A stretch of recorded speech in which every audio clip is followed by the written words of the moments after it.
एक गहन दृष्टि के रूप में इसको देख लें तो यहाँ देख सकते हैं आप जो है यह यानी इसमें देखें तो सामान्य परिचय दिया गया है। सामान्य परिचय के अंतर्गत ये सारी जानकारी दी जा चुकी है। इसके बाद देखें भारत की भौगोलिक विशेषता के अंतर्गत ये सारी जानकारी पूर्व के लेक्चर में उपलब्ध करा दी गई है। और इसके बाद यहाँ पर देख सकते हैं कि नदियों के आधार पर जो है हिमालय के पश्चिम से पूर्व तक नदियों घाटियों सीमाओं के आधार पर वर्गीकरण किस प्रकार से किया गया। एग्जाम टेस्ट में वेरी इंपॉर्टेंट है। इसके बाद जो पहाड़ियाँ पर्वत हैं उनका उत्तर से दक्षिण पूर्व से पश्चिम का क्रम क्या है, ये सारी जानकारी दी जा चुकी है। यहाँ पर आप देख सकते हैं सारे क्रम दिए जा चुके हैं। इसको आप केवल एक गहन दृष्टि के रूप में देख लें। ये सारी जानकारी पूर्व के लेक्चर में हम उपलब्ध करा चुके हैं, चैनल पर अपलोड कर दिए गए हैं। आप इस चैनल को सब्सक्राइब करके वीडियो को लाइक करके सारे लेक्चर को देख सकते हैं। तो एक गहन दृष्टि के रूप में पूर्वावलोकन के दृष्टिकोण से इस नोट्स को आप बारीकी से देख लें। ये सारी जानकारी पूर्व के लेक्चर में उपलब्ध करा दी जा चुकी है। इसमें सेंसस देखें तो सेंसस 2011 के बारे में भी विस्तार से चर्चा किया जा चुका है, जो कि वेरी इंपॉर्टेंट है आगामी सभी प्रतियोगी परीक्षाओं के दृष्टिकोण से। क्योंकि जब तक सेंसस 2027 का प्रकाशन नहीं होता है, जिसका अधिसूचना भारत सरकार द्वारा जारी कर दी गई है, तब तक के लिए सारे एग्जाम में यही सेंसस वेरी इंपॉर्टेंट है। इसलिए आप इसको हर एग्जाम के दृष्टिकोण से महत्वपूर्ण रूप से तैयार कर लें। तो इस सेंसस पर आधारित ये सारी जानकारी दी जा चुकी है, पूरे लेक्चर में हम दे चुके हैं। तो आज का लेक्चर देखते हैं भारत की प्रमुख बहुउद्देशीय नदी घाटी परियोजनाओं से। इस लेक्चर को शुरू करते हैं। चलिए शुरू करते हैं। तो भारत की प्रमुख बहुउद्देशीय नदी घाटी परियोजनाओं को देखें तो इसमें यह आपका दिखाया गया है। परियोजना का नाम है और लाभान्वित जो राज्य हैं वो कौन कौन से हैं यहाँ पर दिखाया गया है। तो पहला देखें भाखड़ा नांगल परियोजना सतलज नदी पर बनाया गया है। यानी भाखड़ा नांगल परियोजना है सतलज नदी पर बनाया गया है। नदियों के बारे में विस्तार से चर्चा कर लिए हैं, आप नदी वाले पार्ट में जाकर देख सकते हैं। तो भाखड़ा नांगल परियोजना क्या है, सतलज नदी पर है। इससे लाभान्वित राज्य कौन से हैं भारतीय राज्यों में? तो पंजाब, हरियाणा, हिमाचल प्रदेश और राजस्थान है। 4 भारतीय राज्य से लाभान्वित हैं भाखड़ा नांगल परियोजना से। ब्यास परियोजना ब्यास नदी बनाई गई, इससे भी 4 राज्य लाभान्वित हैं। इसमें राजस्थान, पंजाब, हरियाणा, हिमाचल प्रदेश से, यानी यहीं से ऊपर के राज्य लाभान्वित हैं ब्यास परियोजना से। और ब्यास नदी पर प्योंग बांध बनाया गया है, ये ध्यान देना है। दामोदर घाटी परियोजना दामोदर नदी पर है, इससे जो लाभान्वित राज्य झारखंड और वेस्ट बंगाल हैं। हीराकुंड बांध परियोजना महानदी बनाया गया, उड़ीसा राज्य लाभान्वित है। चंबल परियोजना चंबल नदी पर, इसे राजस्थान तथा मध्य प्रदेश राज्य लाभान्वित होते हैं। तुंगभद्रा परियोजना तुंगभद्रा नदी पर है, एक तेलंगाना तथा कर्नाटक इस राज्य से यानी परियोजना से प्रभावित यानी लाभान्वित होते हैं। तुंगभद्रा परियोजना तुंगभद्रा नदी पर बनाई गई है। जैसे कि हम जानते हैं तुंगभद्रा नदी जो है ये कृष्णा नदी की महत्वपूर्ण सहायक नदी जो तुंगभद्रा है। तो ये तुंगभद्रा परियोजना है तुंगभद्रा नदी पर, इससे तेलंगाना और कर्नाटक राज्य लाभान्वित है। इसके बाद मयूराक्षी परियोजना देखें तो मयूराक्षी नदी पर, इससे वेस्ट बंगाल लाभान्वित होता है। इसके बाद देखें नागार्जुन सागर परियोजना कृष्णा नदी पर है, इससे देखें तो आंध्र प्रदेश और तेलंगाना राज्य लाभान्वित होते हैं। इसके बाद कोसी परियोजना देखें तो यह कोसी नदी बनाएगी, इससे बिहार और नेपाल लाभान्वित होते हैं। कोसी को हमने देखा कि कोसी को जो है बिहार का स्ट्रोक के नाम से जानते हैं, क्योंकि इससे बाढ़ की वजह से बिहार को काफ़ी हानि उठानी पड़ती है, आर्थिक यानी जनहानि की उठानी पड़ती है कोसी की वजह से। इसके बाद देखें गंडक नदी परियोजना गंडक नदी पर, इससे बिहार और नेपाल लाभान्वित होते हैं। फरक्का परियोजना गंगा नदी भागीरथी पर, वेस्ट बंगाल इससे जो है लाभान्वित होता है। काकड़ा पारा परियोजना ताप्ती नदी पर है, इससे गुजरात लाभान्वित होता है। तवा परियोजना देखें तवा नदी पर मध्य प्रदेश लाभान्वित होता है। और नागपुर शक्ति गृह परियोजना कोराडी नदी पर महाराष्ट्र लाभान्वित होता है। इससे इंदिरा गांधी नहर परियोजना सतलज नदी पर, इससे राजस्थान, पंजाब और हरियाणा लाभान्वित होते हैं। इसके बाद उकाई परियोजना देखें ताप्ती नदी पर है, इससे गुजरात लाभान्वित होता है। चोम्पाद परियोजना गोदावरी नदी पर है, इससे कर्नाटक लाभान्वित होता है। मालप्रभा परियोजना मालप्रभा नदी कर्नाटक इससे लाभान्वित होता है। ये मालप्रभा देखें तो मालप्रभा भी कृष्णा की सहायक नदी है, तो ये मालप्रभा नदी पर, इससे कर्नाटक लाभान्वित होता है। महानदी डेल्टा परियोजना महानदी पर, इससे उड़ीसा राज्य लाभान्वित होता है। रिहंद परियोजना रिहंद नदी पर, इससे उत्तर प्रदेश लाभान्वित होता है। रिहंद देखें तो सोन नदी की सहायक नदी है। रिहंद जो है सोन नदी हमने देखा गंगा की एक सहायक नदी है, और रिहंद स्वयं सोन नदी की सहायक नदी है। कुंडा परियोजना देखें कुंडा नदी पर, इससे तमिलनाडु लाभान्वित होता है। इसके बाद दुर्गा बैराज परियोजना दामोदर नदी पर है, पश्चिम बंगाल और झारखंड लाभान्वित होते हैं। इडुक्की परियोजना पेरियार नदी पर है, इससे केरल राज्य लाभान्वित होता है। टिहरी बांध परियोजना भागीरथी नदी पर, उत्तराखंड राज्य लाभान्वित होता है। माटातिला परियोजना बेतवा नदी पर, इससे उत्तर प्रदेश और मध्य प्रदेश राज्य लाभान्वित होते हैं। वेरी इंपॉर्टेंट है। इसमें देखें जो बेतवा नदी है यह यमुना की सहायक नदी है। यमुना की सहायक नदियों में चंबल बेतवा की जो नदियां हैं ये दक्षिण से यमुना में जाकर मिलती हैं, तो यह उत्तर प्रदेश तथा मध्य प्रदेश से लाभान्वित होते हैं। इसके बाद कोयना परियोजना कोयना नदी पर, इससे महाराष्ट्र लाभान्वित होता है। रामगंगा परियोजना रामगंगा नदी पर उत्तर प्रदेश लाभान्वित होता है, यूपी स्पेशल के महत्वपूर्ण। इसके बाद ऊपरी कृष्णा परियोजना ये कृष्णा नदी पर, इससे कर्नाटक अल्मेटी बांध इस पर बनाया गया, कर्नाटक राज्य लाभान्वित होता है। घाट प्रभा परियोजना घाट प्रभा नदी पर कर्नाटक लाभान्वित होता है।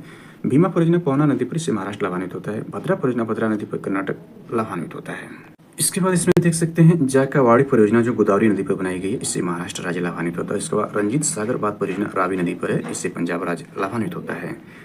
इसके बाद हिटकल परियोजना घाट प्रभा नदी पर है, इससे यानी यानी हिडकल परियोजना घाट प्रभा नदी पर, इससे कर्नाटक राज्य लाभान्वित होता है। घाट प्रभा को हमने देख लिया है। ये घाट प्रभा जो हिडकल परियोजना घाट प्रभा कृष्णा नदी की महत्वपूर्ण सहायक नदी है। इसके बाद ध्यान दें तो यह आपका सतलज परियोजना जो चिनाब नदी पर है, इससे जम्मू कश्मीर राज्य लाभान्वित होता है। नापता झाकरी परियोजना सतलज नदी पर, इससे हिमाचल प्रदेश लाभान्वित होता है। इसके बाद पनामा परियोजना पनामा नदी पर गुजरात राज्य लाभान्वित होता है। कोल डैम परियोजना सतलज नदी पर हिमाचल प्रदेश लाभान्वित होता है। इसके बाद कांगशावती परियोजना कांगशावती नदी पर है और इससे वेस्ट बंगाल लाभान्वित होता है। इसके बाद पराम्बिकुलम अलियार परियोजना 8 छोटी नदियों को मिलाकर बनाया गया है। तमिलनाडु और केरल राज्य से लाभान्वित होते हैं। मुचकुंड परियोजना मुचकुंड नदी पर उड़ीसा तथा आंध्र प्रदेश राज्य लाभान्वित होते हैं। गिरना परियोजना गिरना नदी महाराष्ट्र राज्य लाभान्वित होते हैं। शारदा परियोजना शारदा नदी गोमती जो है नदी पर है, इससे उत्तर प्रदेश राज्य लाभान्वित होता है। इसके बाद पूर्णा परियोजना देखें तो पूर्णा नदी पर से महाराष्ट्र राज्य लाभान्वित होता है। इसमें थोड़ी सी गोमती नदी के बारे में देख लेते हैं, यूपी स्पेशल के लिए वेरी वेरी इंपॉर्टेंट हो सकता है। तो इसमें देखें गोमती नदी का उद्गम क्षेत्र गोमतताल जहां पर फुल्लर झील है, जिला पीलीभीत उत्तर प्रदेश में है।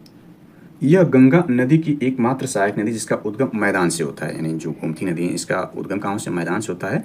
और ये गंगा जी के देखें तो बाएं तरफ से आकर, यानी ऊपर से उत्तर की तरफ से आकर के जो गंगा जी में मिलती हैं, यानी गाजीपुर में जो होता है यह गोमती नदी का जाकर संगम होता है। और इनका जो उद्गम होता है फुल्लर झील पीलीभीत जिला उत्तर प्रदेश से होता है। और ये इनका उद्गम क्या होता है, मैदानी क्षेत्र से होता है।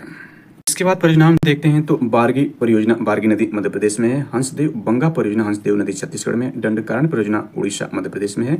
शरावती परियोजना शरावती नदी कर्नाटक में। पंचेत बांध जो है दामोदर नदी बनाया गया है, ये झारखंड और पश्चिम बंगाल से लाभान्वित होते हैं। गंगा सागर परियोजना चंबल नदी पर, ये मध्य प्रदेश लाभान्वित होता है। बाण सागर परियोजना सो नदी पर, इससे बिहार उत्तर प्रदेश और मध्य प्रदेश लाभान्वित होते हैं। इससे 3 राज्य लाभान्वित होते हैं। बाण सागर परियोजना से सो नदी बनाया गया है। इसके बाद देखें नर्मदा सागर परियोजना नर्मदा नदी बनाया गया, इससे मध्य प्रदेश तथा गुजरात लाभान्वित होते हैं। इसके बाद राणा प्रताप सागर परियोजना चंबल नदी बनाया गया, राजस्थान से लाभान्वित होता है। जवाहर सागर परियोजना चंबल नदी बनाया गया, इससे राजस्थान लाभान्वित होता है। सरेंद्र नहर परियोजना सतलज नदी बनाया गया, इससे हरियाणा लाभान्वित होता है। तुलबुल परियोजना झेलम नदी बनाया गया, इससे जम्मू कश्मीर लाभान्वित होता है। वेरी वेरी इंपॉर्टेंट है। दुलहस्ती परियोजना चिनाब नदी बनाया गया, इससे जम्मू कश्मीर लाभान्वित होता है। हालांकि पाकिस्तान और भारत के बीच जो विवादित परियोजनाएं हैं, तुलबुल परियोजना जो झेलम नदी पर है और दुलहस्ती परियोजना चिनाब नदी पर है। तिलैया परियोजना बराकर नदी पर, इससे झारखंड राज्य लाभान्वित होता है। सरदार सरोवर परियोजना नर्मदा नदी बनाया गया, इसमें देखें तो महत्वपूर्ण रूप से 4 राज्य लाभान्वित होते हैं, गुजरात, मध्य प्रदेश, महाराष्ट्र और राजस्थान। इसके बाद बलगविहार परियोजना चिनाब नदी बनाया गया, जम्मू कश्मीर राज्य लाभान्वित। ये भी भारत पाकिस्तान की भी विवादित परियोजनाएं हैं जो चिनाब नदी बनाया गया। चिनाब नदी को हमने देखा था कि यह सबसे मुख्य नदी सिंधु नदी है। सिंधु नदी के बाद जो 5 नदियाँ आती हैं, जो पंचतंत्र नदियाँ हैं, जिससे पंजाब राज्य का निर्माण हुआ है, 5 नदियों के जो उपजाऊ भूमि है उसमें महत्वपूर्ण नदी चिनाब है। तो चिनाब नदी में शेष नदियाँ आकर मिल जाती हैं और अंतर चिनाब नदी जो सिंधु मिलकर अरब सागर में जाकर गिर जाता है, यानी ये सिंधु जो है अरब सागर में जाकर, ये सारी नदियों को हम पूर्ण विस्तार से चर्चा कर चुके हैं, यहाँ ज़्यादा विस्तार करने की आवश्यकता नहीं है। चलिए आगे देखते हैं, नदियों किनारे बसे प्रमुख नगरों को देख लेते हैं। नदियों के किनारे बसे प्रमुख नगरों में देखें तो नगर यहाँ दिया गया, नदियाँ इत्यादि दिया गया। वेरी वेरी इंपॉर्टेंट एग्जाम के दृष्टिकोण से इसमें देखें तो आपका यह है कि आगरा देखें तो यमुना नदी के किनारे हैं, और बद्रीनाथ देखें तो अलकनंदा नदी के किनारे। इलाहाबाद गंगा यमुना के संगम पर जो है, इसलिए तीर्थराज प्रयाग कहा जाता है। और तीर्थराज प्रयाग में संगम जो होता है गंगा यमुना का, वहाँ अदृश्य सरस्वती, और यहाँ प्रत्येक 12 वर्ष पर महाकुंभ का आयोजन किया जाता है। इस साल लगा था 2025 में, 13 जनवरी 2025 से लेकर के 26 फरवरी 2025 तक जो है महाकुंभ का आयोजन इलाहाबाद प्रयाग में किया गया था।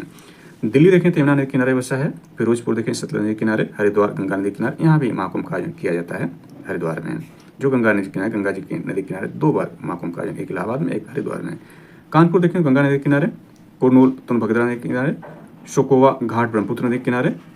और कन्नौज देखें तो गंगा नदी किनारे जो है, यह कन्नौज शहर है या नगर है। श्रीनगर देखें झेलम नदी किनारे। सूरत ताप्ती नदी किनारे। हैदराबाद मूसी नदी किनारे। मथुरा यमुना नदी किनारे। जमशेदपुर स्वर्णरेखा नदी किनारे। मथुरा जो कि भगवान कृष्ण की जन्मस्थली है, यह यमुना नदी किनारे है। यमुना देखें कृष्ण भगवान की बहन मानी जाती है पौराणिक कथा आध्यात्मिक रूप से।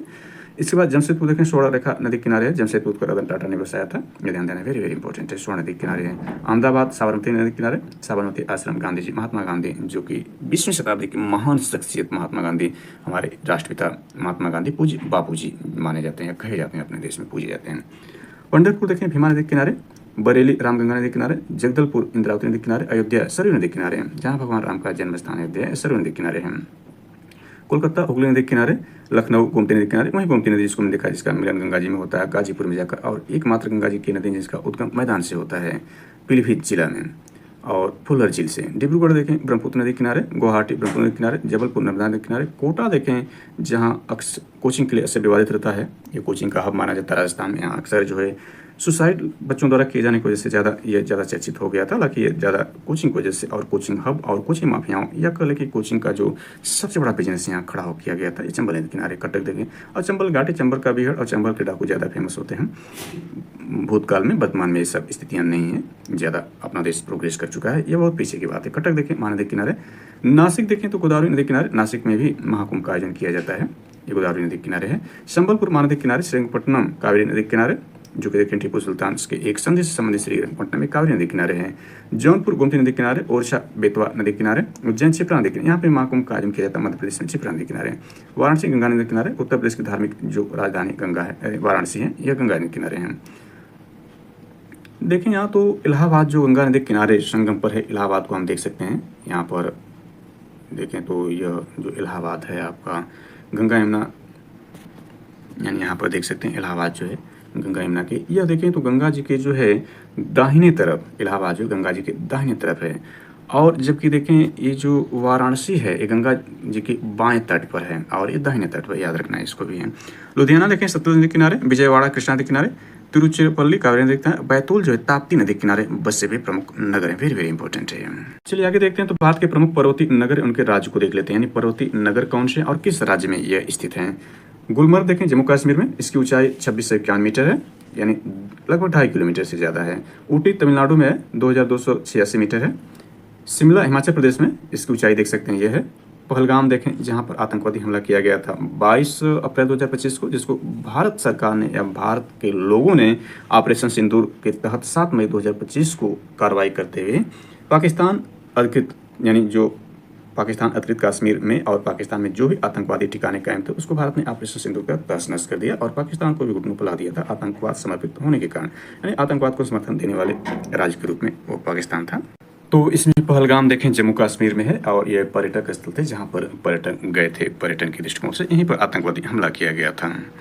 इसके बाद दार्जिलिंग देखें तो पश्चिमी बंगाल में है और इसकी ऊंचाई समुद्र तल से देख सकते हैं और यहाँ पर ऊंचाई पहलगाम की ऊंचाई ये देखी जा सकती है। इसके बाद देखें कोडाई कलनाथ तमिलनाडु में, इसकी ऊंचाई मीटर में दिया गया है। इसके बाद लैंसडाउन देखें उत्तराखंड में है, इसकी ऊंचाई ये है। डलहौजी हिमाचल प्रदेश में है, इसकी ऊंचाई ये देख सकते हैं। मसूरी देखें उत्तराखंड में, ऊंचाई ये दिखाया गया है। कोटगिरी तमिलनाडु में, इसकी ऊंचाई देख सकते हैं। मुक्तेश्वर उत्तराखंड में है और इसकी ऊंचाई ये है। यानी हम देख क्या रहे हैं पर्वतीय नगर और किस राज्य में है, जो कि ये पर्यटन स्थल के रूप में है। ये पर्वतीय नगर है लेकिन यहाँ पर जो है ये पर्यटक के रूप में ज़्यादा फेमस है। जैसे कि यहाँ पर हमने देखा था पहलगाम एक पर्यटक के रूप में था, जो जम्मू कश्मीर में यहाँ पर आतंकवादी हमला किया गया था पर्यटकों पर उनकी धर्म को पूछ करके, जो कि बहुत कायराना और निंदनीय कार्य किया गया था। इसके बाद देखें तो यह नैनीताल को हमने देख लिया, यानी मुक्तेश्वर उत्तराखंड में। इसके बाद नैनीताल के उत्तराखंड में ऊंचाई यहाँ पर दी गई। कसौली हिमाचल प्रदेश में, उसको ऊंचाई देखें। कुन्नूर तमिलनाडु में है, ऊंचाई है। गंगटोक सिक्किम में, इसको ऊंचाई है। मनाकी हिमाचल प्रदेश में, इसको ऊंचाई। रानीखेत उत्तराखंड में है और इसकी ऊंचाई है। रांची देखें तो झारखंड में है, इसकी ऊंचाई देख सकते हैं। और मिरिक देखें पश्चिम बंगाल में, इसकी ऊंचाई देख सकते हैं। श्रीनगर जम्मू कश्मीर, इसकी ऊंचाई यहाँ दिया गया है।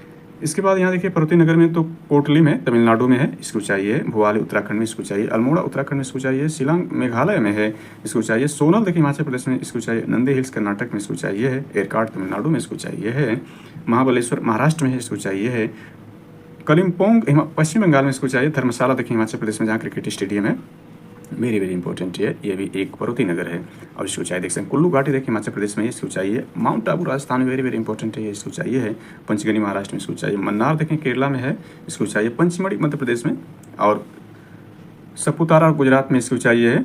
कुमानगुंडी कर्नाटक में ऊंचाई। पेरियार केरला में, इसकी ऊंचाई देख सकते हैं। मंडी हिमाचल प्रदेश में, इसकी ऊंचाई है। लोनावाला महाराष्ट्र में है, इसकी ऊंचाई। और खांडला महाराष्ट्र में है, जिस पर एक गीत थी खंडाला खांडला, महाराष्ट्र में एक पर्वतीय नगर है और महाराष्ट्र में है, वेरी वेरी इंपॉर्टेंट है। तो यहाँ पर आप देख सकते हैं कि भारत के प्रमुख पर्वतीय नगर उनके राज्य, किस राज्य में ये पर्वतीय नगर स्थित हैं। चलिए आगे देख लेते हैं तो भारत के प्रमुख भौगोलिक उपनाम को यहाँ देख लेते हैं, यानी उपनाम क्या है, यानी भौगोलिक उपनाम से किनको जाना जाता है। तो ध्यान दें भौगोलिक उपनाम और शहर यहाँ दिया गया है। ईश्वर का निवास स्थान प्रयाग को, यानी अपने प्रयागराज जो इलाहाबाद मध्यकाल में हुआ था, प्राचीन काल में भी प्रयाग था, आज वर्तमान काल में भी प्रयाग है। ईश्वर का निवास स्थान प्रयाग को कहते हैं। 5 नदियों की भूमि पंजाब को, यानी पंचनद हमने दिखा था सिंधु, और उसमें जो 5 नदियों का तंत्र था जिसमें चुनाव मुख्य है और उसमें ऊपर से नीचे सारे क्रम को हमने देख लिया। तो 5 नदियों का जो भूमि पंजाब को कहते हैं। सात टापुओं का नगर मुंबई को कहते हैं, सात टापुओं का नगर मुंबई को कहा जाता है, ये याद रखना है। इसके बाद बुनकरों का शहर जो कहते हैं वो पानीपत को कहते हैं। अंतरिक्ष शहर बंगलुरु है। डायमंड हार्बर कोलकाता कहते हैं। इलेक्ट्रॉनिक नगर बंगलुरु को कहते हैं, यानी इलेक्ट्रॉनिक सिटी जो है वह बंगलुरु। भारत का प्रवेश द्वार मुंबई कहा जाता है। पूर्व का वेनिस कोच्चि को, भारत का पिट्सबर्ग जमशेदपुर को, भारत का मैनचेस्टर अहमदाबाद को, मसालों का बगीचा केरला को, गुलाबी जो नगर है जयपुर को, एंड पिंक सिटी जयपुर कहते हैं। क्वीन ऑफ डेक्कन पुणे को कहते हैं। भारत का हॉलीवुड मुंबई को, झीलों का नगर श्रीनगर को, फलोद्यानों का स्वर्ग सिक्किम को, पहाड़ियों की मल्लिका नेतरहाट को, भारत का डेट्रॉइट पीथमपुर को, पूर्व का पेरिस जयपुर को, साल्ट सिटी गुजरात को कहते हैं, यानी साल्ट सिटी गुजरात को। सोया प्रदेश मध्य प्रदेश कहते हैं, क्योंकि सर्वाधिक सोया का उत्पादन मध्य प्रदेश में, इसलिए सोया प्रदेश जो होता है मध्य प्रदेश में। मलय का देश कर्नाटक को। सर्वाधिक प्रदूषित नदी साबरमती है, सर्वाधिक प्रदूषित साबरमती। दक्षिण भारत की गंगा कावेरी कहते हैं। काली नदी शारदा कहते हैं। ब्लू माउंटेन नीलगिरी पहाड़ियों को। एशिया के अंडों की टोकरी आंध्र प्रदेश कहते हैं, आंध्र प्रदेश में अंडा का सर्वाधिक उत्पादन होता है, इसलिए एशिया के अंडों की टोकरी आंध्र प्रदेश कहते हैं। राजस्थान का हृदय अजमेर कहते हैं। सुरमा नगरी बरेलू कहते हैं। खुशबुओं का शहर कन्नौज कहते हैं, क्योंकि इतनी ज़्यादा फेमस है कन्नौज, ये उत्तर प्रदेश में है। सुरमा नगरी भी बरेली उत्तर प्रदेश से संबंधित है, यूपी स्पेसिफिकली महत्वपूर्ण है। काशी की बहन गाजीपुर कहते हैं, ये भी वेरी इंपॉर्टेंट है। ये काशी की बहन जो होती है वो गाजीपुर कहते हैं। लीची नगर देहरादून कहते हैं। राजस्थान का शिमला माउंट आबू कहते हैं। सुपर प्रसारित नगर चेन्नई को, कर्नाटक का रत्न मैसूर कहते हैं। इसके बाद देखें त्योहारों का नगर मदुरई कहते हैं। स्वर्ण मंदिरों का शहर अमृतसर को, मसालों का शहर कोलकाता, नवाबों का शहर लखनऊ। उत्तर प्रदेश की राजधानी जो लखनऊ, उसको नवाबों का शहर के नाम से जानते हैं। भौगोलिक उपनाम इस्पात नगरी जमशेदपुर को, पर्वतों की रानी मसूरी को, रैलियों का नगर नई दिल्ली को, अरब सागर की रानी कोच्चि को, भारत का स्विट्जरलैंड कश्मीर को, पूर्व का स्कॉटलैंड मेघालय को, उत्तर भारत का मैनचेस्टर कानपुर को। यानी देखें उत्तर प्रदेश की जो कमर्शियल कैपिटल है, यानी वाणिज्यिक राजधानी वो कानपुर, उसे उत्तर भारत का मैनचेस्टर कहा जाता है। पूरे भारत में याद रखना है इसको, उत्तर भारत का मैनचेस्टर कानपुर कहते हैं। मंदिरों एवं घाटों का नगर वाराणसी को, इसलिए इसको सांस्कृतिक राजधानी भी कहते हैं। उत्तर प्रदेश सांस्कृतिक राजधानी वाराणसी से मंदिरों घाटों का नगर कहते हैं। धान की डलिया छत्तीसगढ़ कहते हैं। भारत का पेरिस जयपुर को, मेघों का घर मेघालय को, मेघालय यानी मेघों का आलय, मेघों का घर मेघालय है। यहीं पर गारो खासी जयंती पहाड़ियाँ पाई जाती हैं। बगीचों का शहर देखें तो कपूरथला कहते हैं, जो पंजाब में है। पृथ्वी का स्वर्ण श्रीनगर को, पहाड़ों की नगरी डूंगरपुर को, भारत का उद्यान बंगलुरु को, भारत का वेस्टर्न अहमदाबाद को, गोल्डन सिटी अमृतसर को, सूती वस्त्रों की राजधानी मुंबई को, पवित्र नदी गंगा नदी जी हैं। बिहार का शोक कोसी नदी को, वृद्ध गंगा गोदावरी को, वृद्ध गंगा या जो है दक्षिण की गंगा गोदावरी कहते हैं, जबकि दक्षिण भारत गंगा हमने देखा कावेरी जी कहते हैं। पश्चिम बंगाल का सुख दामोदर नदी कहते हैं। कोयटम की दादी मलयाला कहते हैं। जुड़वा नगर हैदराबाद और सिकंदराबाद है। ताला नगरी अलीगढ़ है, यूपी से वेरी वेरी इंपॉर्टेंट है कि ताला नगरी जो है अलीगढ़ कहते हैं। राष्ट्रीय राजमार्गों का चौराहा कानपुर में होता है। पेठा नगरी आगरा कहते हैं, ये भी स्पेशल है। भारत का टॉलीवुड कोलकाता कहते हैं। वन नगरी देहरादून को, सूर्य नगरी जोधपुर। राजस्थान का गौरव चित्तौड़गढ़ को, कोयला नगरी जो है वो धनबाद को कहा जाता है। इसके बाद भारत के राज्यों में राजधानी देख सकते हैं। भारत के राज्यों में 28 राज्य और 8 केंद्र शासित प्रदेश हैं और उनकी राजधानी को यहाँ दिखाया गया, तो उसको देख सकते हैं जल्दी से। भारतीय राज्यों की राजधानी को यहाँ देखें, राज्य उनकी राजधानी है तो यहाँ देखें बिहार की राजधानी पटना है, पश्चिम बंगाल की राजधानी कलकत्ता, असम के दिसपुर, आंध्र प्रदेश की अमरावती और उड़ीसा के भुवनेश्वर, उत्तर प्रदेश का लखनऊ, कर्नाटक का बंगलुरु, केरल का तिरुवनंतपुरम, गुजरात का गांधीनगर और तमिलनाडु का चेन्नई, त्रिपुरा का अगरतला, नागालैंड का कोहिमा, पंजाब का चंडीगढ़, हरियाणा का देखें तो चंडीगढ़ है, यानी ये चंडीगढ़ स्वयं देखें तो इन्वेंट्री ट्री है और ये पंजाब हरियाणा की संयुक्त राजधानी के रूप में है। इसके बाद यहाँ देख सकते हैं, और यहाँ देखें जो आंध्र प्रदेश की 4 राजधानियाँ हैं, हालांकि अमरावती उसकी मेन है, यहाँ पर देख सकते हैं इसकी 4 राजधानियाँ। मणिपुर देखें तो इम्फाल है, ये वेरी वेरी इंपॉर्टेंट है। पूर्वोत्तर के जो 7 सिस्टर उनसे मणिपुर इंपॉर्टेंट है। तो मणिपुर की राजधानी इम्फाल, मध्य प्रदेश की भोपाल, महाराष्ट्र की मुंबई, मेघालय का शिलांग, राजस्थान का जयपुर, हिमाचल प्रदेश का शिमला, सिक्किम का गंगटोक, मिजोरम का आइजॉल, अरुणाचल प्रदेश का ईटानगर और गोवा का देखें पणजी, उत्तराखंड का देहरादून, छत्तीसगढ़ का रायपुर, झारखंड का रांची और तेलंगाना का हैदराबाद, यह जो है राजधानी है। तो 28 राज्यों की राजधानी को देख सकते हैं, वेरी वेरी इंपॉर्टेंट है। इसके बाद महाराष्ट्र की शीतकालीन राजधानी, इसमें नोट इंपॉर्टेंट है, तो इसमें नोट में देखें महाराष्ट्र की शीतकालीन राजधानी नागपुर, ग्रीष्मकालीन राजधानी मुंबई है। हिमाचल प्रदेश की दूसरी राजधानी धर्मशाला कांडला जिला में है। इसके बाद केंद्र शासित प्रदेश की राजधानी को देख सकते हैं, तो यहाँ देखें दादरा नगर हवेली तथा दमन और दीव, यानी दादरा नगर हवेली और दमन दीव देख सकते हैं यहाँ पर यह है। इसके बाद लक्षद्वीप देखें तो इसकी राजधानी कारावती, दिल्ली की नई दिल्ली, अंडमान और निकोबार देश में की पोर्ट ब्लेयर है। चंडीगढ़ की देखें चंडीगढ़, पुडुचेरी, जम्मू कश्मीर का श्रीनगर और लद्दाख का लेह है। ये दोनों जो है पहले जो जम्मू कश्मीर एक राज्य था जिसमें संविधान में जो आपका अनुच्छेद 370 था, इसका स्वायत्त राज्य प्राप्त था, लेकिन 2019 में जो है उसको हटा दिया गया और 31 अक्टूबर 19 से इसको 2 केंद्र शासित प्रदेशों में बांट दिया गया। इसके बाद देखें तो यहाँ जम्मू दादरा नगर हवेली और जो है दमन और दीव को मिलाकर एक केंद्र शासित प्रदेश बना दिया गया है। मिलाकर 8 यूनियन टेरिटरी हैं। इसके बाद देखें तो यहाँ तेलंगाना गठन कब होता है? 2 जून 2014 को तेलंगाना गठन होता है। इसकी राजधानी हैदराबाद बनाई जाती है। प्रथम राज्यपाल ESL नरसिंहन बनाया, प्रथम मुख्यमंत्री के चंद्रशेखर राव बनते हैं। जम्मू कश्मीर और लद्दाख को देख लें तो 5 अगस्त 2019 को जम्मू कश्मीर का पुनर्गठन हुआ, जो 30 अक्टूबर 2019 को लागू हुआ। जम्मू कश्मीर के प्रथम उपराज्यपाल गिरीश चंद्र मुर्मू बने थे। लद्दाख के प्रथम उपराज्यपाल राधाकृष्ण माथुर बनाए गए थे। यहाँ पर देख सकते हैं पहले की राजधानी यहाँ पर नहीं नोटेड है, इसमें सिलवासा जो है राजधानी इसका है। ये पहले वाला जो यूनियन टेरिटरी है सिलवासा। इसके बाद जो भारतीय जनजातियों को अगले लेक्चर में देखेंगे, वेरी इंपॉर्टेंट होगा भारतीय जनजातियाँ।